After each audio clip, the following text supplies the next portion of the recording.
How's everyone doing today? I'll take minutes to talk about. My name is Driving with Myles. I'm a certified tester. I teach teens and adults. I also do road test prep. Excuse me. So let's go ahead and get right into it. So when you're out driving your car, it's really important that you develop a really good search pattern, right? You have to look left, middle, and right. And when you look left, middle, and right, you'll be able to see what's going on. Next, you always have to do your mirror checks. Mirror checks are super important because they let you know what's around you. Your DMV tester will look to make sure, hey, how are you doing? Thank you. Your DMV tester will look to make sure you're checking your mirrors. You need to check your inside mirrors every 12 to 15 seconds, right? Let's go on. A lot of beginning drivers or DMV people come in. Hi, Jasmine. They are stopping unnecessarily. So if you're tapping the brake and tapping the brake and tapping the brake and tapping the brake, you're going to end up kind of confusing other drivers, and they don't really want to be around you. So that's going to confuse a lot of people, and that's going to tell your DMV tester that you are not certain about your movements. Next, driving distracted. This could be you out looking at something when you're driving, staring at speedometer, looking at the blinker. You always want to have a mental mindset when you drive. That is super important. You have to have your mental mindset. You need to be able to scan. You need to be able to look. You need to be able to be active in your environment, right? That's super important. Let's talk about speedometer checks. A lot of beginning drivers, when you taking your DMV test, you don't want to keep staring at the speedometer. You want to check it and make sure you're at the right speed. If you go over speed, that's the deduction. If you go under speed, that's the deduction too. You want to be right at or near the speed limit. Let's keep going. You don't want to hit the brakes too soft, because if you hit the brakes too soft, then you won't be able to slow down and you're going to scare that tester. So you don't want to scare the tester. In a few minutes, the DMV tester knows if you can drive. There's an area on evaluation for either being timid or being aggressive. You want to be in the middle. You want to be assertive, right? You don't want to be aggressive, cutting off cars, blowing through lights, but you want to be assertive, right? You always want to look. How do you know when you're right? And that's okay. But you never want to be right on top of cars. If you're right on top of cars, that's a dangerous situation. And then the DMV tester will mark you down also. Let's keep going. Let's talk about you de-excelling on the exit ramp. Typically it's 65 miles an hour, it could be 70. It varies across the world and in the United States. But you want to come on that ramp being about 55 or 60 and then reduce your speed as you get into that cloverleaf ramp. So, hi, how are you, Sean? Thank you for supporting. I appreciate you, Sean. That means a lot. Please do the like. That means a lot, Sean. I'm going to shout out Sean. Thank you, Sean.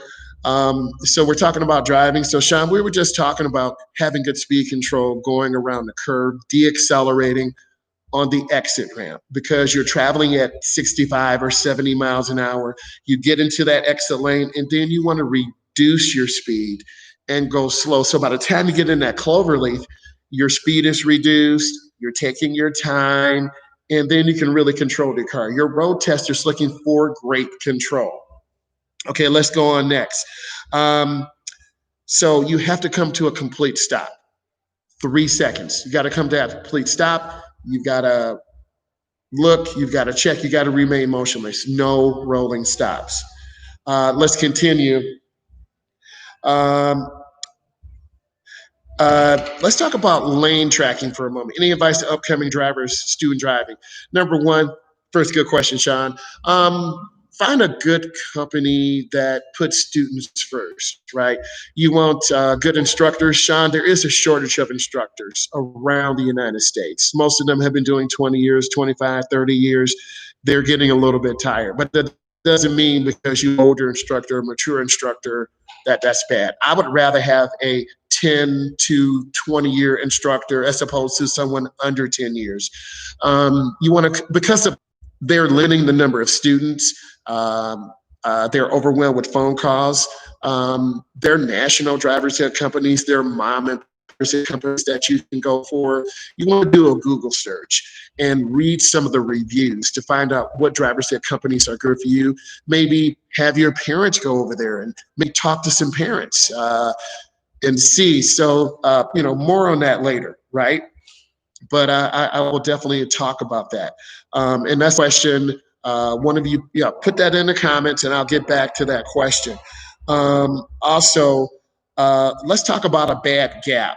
You're welcome. A bad gap is when you pull out in front of traffic. That is really dangerous.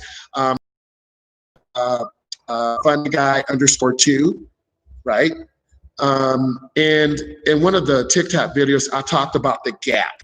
The gap is the space between yourself and other cars. A bad gap is when you just pull out in front of cars. That's dangerous. You're scared of the DMV tester, you're scared of yourself. A good gap is when you have 3, 4, 5, 6 cars. That is a good gap. What's up, Flex? Flex, I took a picture. I drive after class, so I won't be home till like 11. Definitely want to talk to you. I'll get you a gift card or something. That's so supportive. So I'm shouting out Flex. Also, you sometimes people turn in the incorrect lane. Go ahead and start on chapters 5 and 6. I appreciate you. Let's talk about space cushion for a second. A good space cushion is when you have room in front of you. You don't want to tailgate. You want to have room. So Sean, let's pretend. Thank you, Flex. So Sean, let's pretend you're driving. Sean, you want. I want you to keep about a 2-car space cushion. I want you to take your time, and I want you to be patient. My connection is so hang in there with me. With space, Sean, and I was using Sean as an example. You have time, and it's really important that you have time to react. Thank you, Flex. You have a blessed day too. A lot of students turn in the incorrect lane. And if you turn the incorrect lane, you're going to cut off other cars. And if you cut off other cars, that's going to create a dangerous condition. But it does happen. Maybe you didn't check your blind spot. Maybe you went into your turn too fast. And if you go into your turn too fast, you're going to out and reducing a lot of your speed or turning in the wrong lane. And both are dangerous. So you want to have good speed control going into your turn. Let's talk about wide turns. School buses make wide turns. Most of you know what a school bus is. If you make a really wide turn, that's dangerous because you're going to turn in the wrong lane. If you turn too short, you're going to go over the curb. Both are dangerous. There are double right turns. There are triple right turns. There are double left turns. There are triple left turns. Whatever lane you are turned into, you have to stay in that lane. And that is super important. Let's talk about lane tracking. A lot of beginner drivers have a difficult time tracking their car in the lane. You look down to the right, the car drifts to the right. You look down to the left, the car drifts to the left. That takes practice. You have to aim high and look ahead. I got about 5 more minutes. Let's hit some of the other things. We talked about gap. Poor space. Maybe you are merging on freeway, but there's a big semi truck that's in the first lane. Have you driven a long vehicle like a scoop? The biggest vehicle I've driven was like a cargo van. I do have a chauffeur's license, so I can drive vehicles, I believe, up to 13 to 14,000 pounds. After that, I'm going to need a CDL. So I've driven big cargo vans. I would love to learn how to drive a limousine, right? That would be nice to do that, drive a limousine. But I was thinking about obtaining my CDL, but I would never be home. I'm already never home anyway. But there's a shortage of truck drivers. And a few years ago, I had a couple of students. The grandmother drove a truck, the uncle drove a truck, the other uncle drove a truck. So 3 of them were big semi-truck drivers. And I said to myself, wow. So they would drive long strips from Ohio to Las Vegas to Texas. So that's a big field. The transportation industry as a whole, there's a shortage on drivers. So you can make a lot of money. You have to get your CDL. You have to take those tests. So Yeah, you got to really check your mirrors. I did have a school bus driver come in and talk to my class about bus safety, so that was pretty interesting too. Occasionally, I try to have those professionals come in. Let's kind of wrap up on direction and space control. You have to turn off your blinker. Keep asking those questions. Ask those questions. Once you make your right turn, you've got to cancel your blinker. If you don't cancel your blinker, you're going to confuse other drivers, right? When you make a lane change, you mirror, turn signal blind spot, you look over your shoulder, you use that blinker. If you don't, you will get a reduction in points. Um, let's talk about you have to stop behind the cross. You have to stop behind the stop line. This does two things. You can allow pedestrians to walk in front of you. You can also see the intersection. First of all, I just want to say thank you for the support. It's been outstanding. I did upload 2 other videos. I straightened up my playlist. I think I have 26 or 27 videos now for you to look at. I'm taking my skills test in 2 days. Any quick tips? I got you. Number one, relax. Number two, practice making good right-hand turns and left-hand turns. Mirror, turn signal, blind spot. You got to look over your shoulder, check your blind spot. Depending on where you are in the United States, some states have parallel parks, some don't. Some you have to do the 3-point turnaround. You don't want to speed.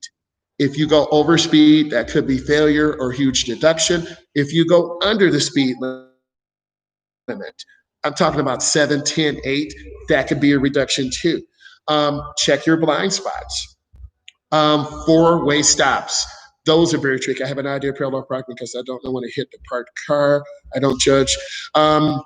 You need to refer back to my TikTok videos on parallel parking, but I have some good videos there on my YouTube channel about parallel parking. You reverse back, cut it at that 45 angle, turn it back, and you're in.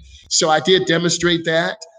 It was an inside view, but go slow, 0 speed, 1 or 2 miles an hour. A lot of beginning drivers back in too fast. You're going to overshoot that back gap and hit those cones. So go slow. Some good road testing facilities will let you practice, right? So I'm going to try to get some video on that. So in closing, I just want to thank all of you. If you have questions, post those questions. I will answer them.